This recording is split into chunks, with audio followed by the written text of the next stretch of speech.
بسم اللہ الرحمن الرحیم۔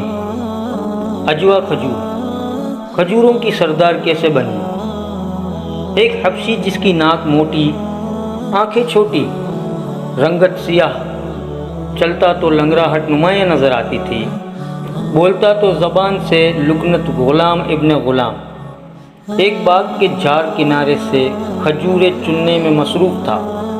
یہ کھجوریں نرم نہ تھیں اور ذائقے میں بھی باقی کھجوروں سے مختلف، جبکہ رنگ گہرا اور دانہ بہت چھوٹا سا۔ جھولی میں آئی کھجوریں اس باغ کا آخری پھل تھا۔ وہ شہر میں انہیں فروخت کرنے کا ارادہ رکھتا تھا تاکہ کچھ پیسے جمع ہو سکیں، مگر کوئی ان کھجوروں کا طلبگار نہ تھا۔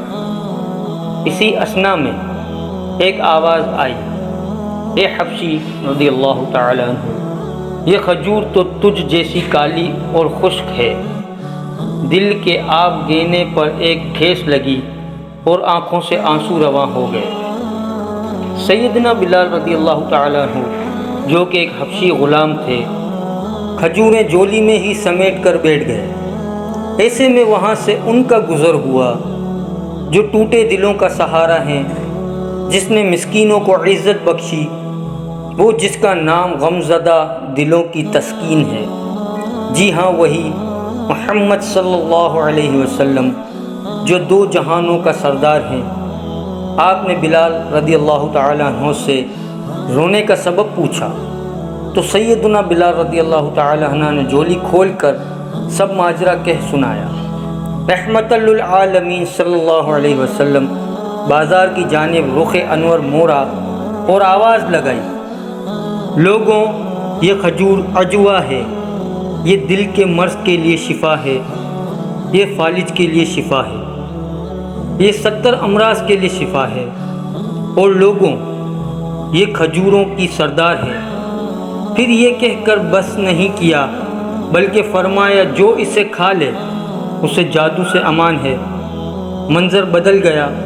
وہ بلال رضی اللہ تعالیٰ عنہ، جن کے پاس چند لمحے پہلے تک جھاڑ جھنکار تھا اور پریشان بیٹھے تھے، اب رحمت للعالمین نبی آخر الزمان رسول خدا صلی اللہ علیہ وسلم نے اسے غنی کر دیا۔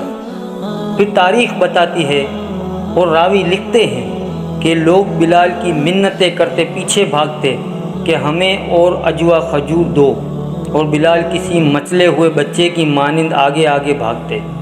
تاریخ گواہ ہے کہ وہ جسے کبھی دنیا جھاڑ جھنکار سمجھ رہی تھی، بلال رضی اللہ تعالی عنہ کی جھولی میں آ کر اور مصطفیٰ کریم صلی اللہ علیہ وسلم کی زبان مبارک کا صدقہ آج بھی وہ کھجوروں کی سردار ہے۔ ویڈیو پسند آئی ہو تو لائک اور شیئر ضرور کیجیے گا، اور ہمارے چینل پر اگر نئے ہیں تو چینل کو سبسکرائب کر کے بیل نوٹیفیکیشن آن کر دیں تاکہ اسی طرح کی اچھی اور سبق آموز ویڈیو آپ تک سب سے پہلے پہنچ سکیں۔ شکریہ۔